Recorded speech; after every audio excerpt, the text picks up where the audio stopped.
The Voice of Reason 1.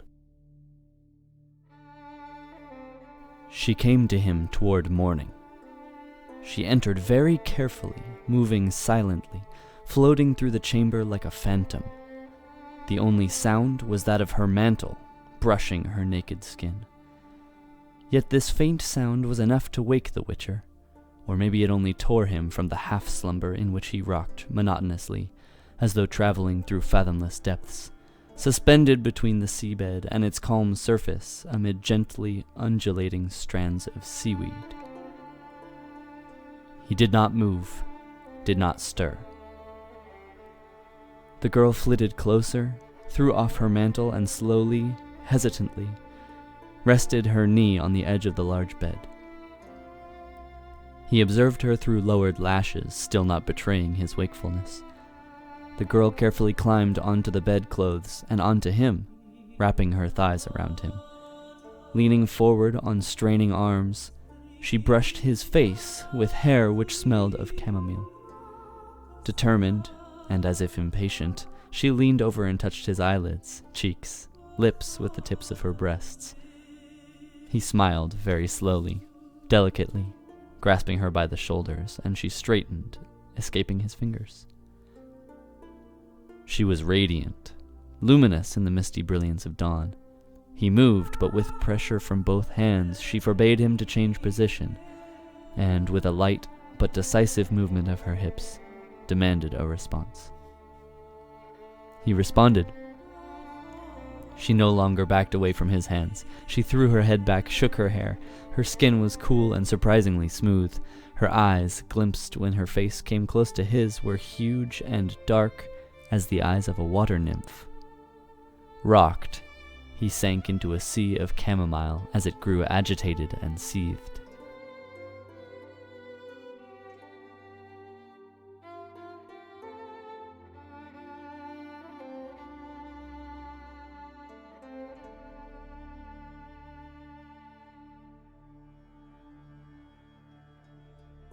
This is The Last Wish by Andrzej Sapkowski. This is a series of short stories taking place in the world of The Witcher. The music comes from the original soundtrack of The Witcher 3: The Wild Hunt. I won't even pretend to own any of this, but it's going to be a lot of fun. Narrated by Silas Mitchelltree.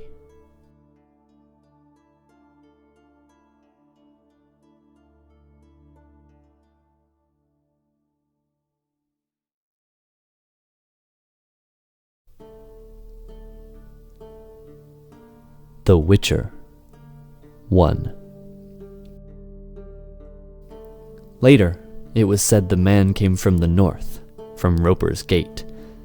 He came on foot, leading his laden horse by the bridle. It was late afternoon, and the ropers', saddlers', and tanners' stalls were already closed, the street empty. It was hot, but the man had a black coat thrown over his shoulders. He drew attention to himself. He stopped in front of the old Naracourt Inn, stood there for a moment, listened to the hubbub of voices. As usual at this hour, it was full of people. The stranger did not enter the old Naracourt.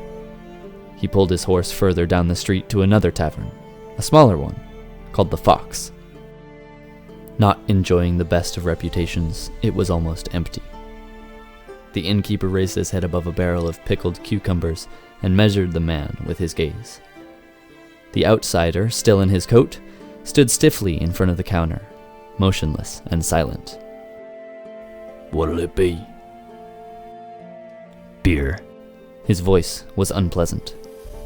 The innkeeper wiped his hands on his canvas apron and filled a chipped earthenware tankard. The stranger was not old, but his hair was almost entirely white. Beneath his coat he wore a worn leather jerkin laced up at the neck and shoulders. As he took off his coat, those around him noticed that he carried a sword. Not something unusual in itself, nearly every man in Wyzim carried a weapon. But no one carried a sword strapped to his back, as if it were a bow or a quiver. The stranger did not sit at the table with the few other guests. He remained standing at the counter, piercing the innkeeper with his gaze. He drew from the tankard. I'm looking for a room for the night. There's none, grunted the innkeeper, looking at the guest's boots, dusty and dirty. Ask at the old Narrow Court. I would rather stay here. There's none. The innkeeper finally recognized the stranger's accent. He was Rivian. I'll pay. The outsider spoke quietly, as if unsure, and the whole nasty affair began. A pockmarked beanpole of a man who, from the moment the outsider had entered, had not taken his gloomy eyes from him, got up and approached the counter. Two of his companions rose behind him, no more than 2 paces away. There's no room to be had, you Rivian vagabond, rasped the pockmarked man, standing right next to the outsider. We don't need people like you in Wising. This is a decent town. The outsider took his tankard and moved away. He glanced at the innkeeper, who avoided his eyes. It did not even occur to him to defend the Rivian. After all, who liked Rivians? All Rivians are thieves, the pockmarked man went on, his breath smelling of beer, garlic, and anger. Do you hear me, you bastard? I'll finish my beer. We'll give you a hand, the pockmarked man hissed. He knocked the tankard from the stranger's hand and, simultaneously grabbing him by the shoulder, dug his fingers into the leather strap which ran diagonally across the outsider's chest. One of the men behind him raised a fist to strike. The outsider curled up on the spot, throwing the pockmarked man off balance. The sword hissed in its sheath and glistened briefly in the dim light. The place seethed. There was a scream, and one of the few remaining customers tumbled toward the exit. A chair fell with a crash, and earthenware smacked hollowly against the floor.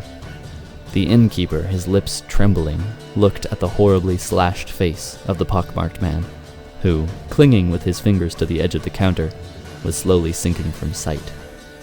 The other two were lying on the floor, one motionless, the other writhing and convulsing in a dark spreading puddle.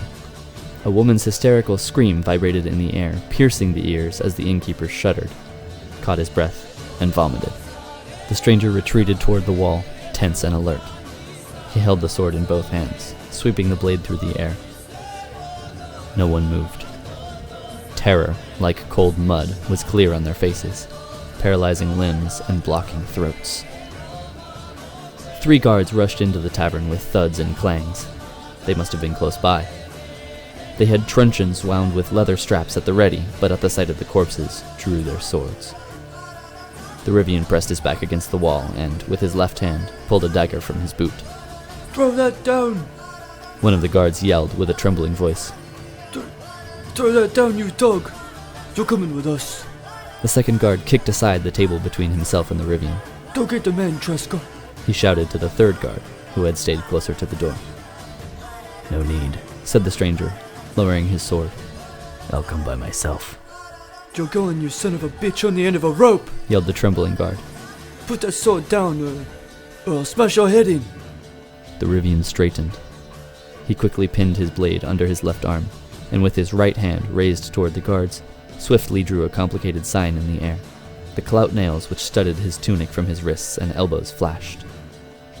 The guards drew back, shielding their faces with their arms. One of the customers sprang up while another darted to the door. The woman screamed again, wild and ear-splitting. I'll come by myself, repeated the stranger in his resounding, metallic voice. And the 3 of you will go in front of me. Take me to the castellan. I don't know the way. Yes, sir, mumbled the guard, dropping his head. He made toward the exit, looking around tentatively. The other 2 guards followed him out backward hastily. The stranger followed in their tracks, sheathing his sword and dagger. As they passed the tables, the remaining customers hid their faces from the dangerous stranger.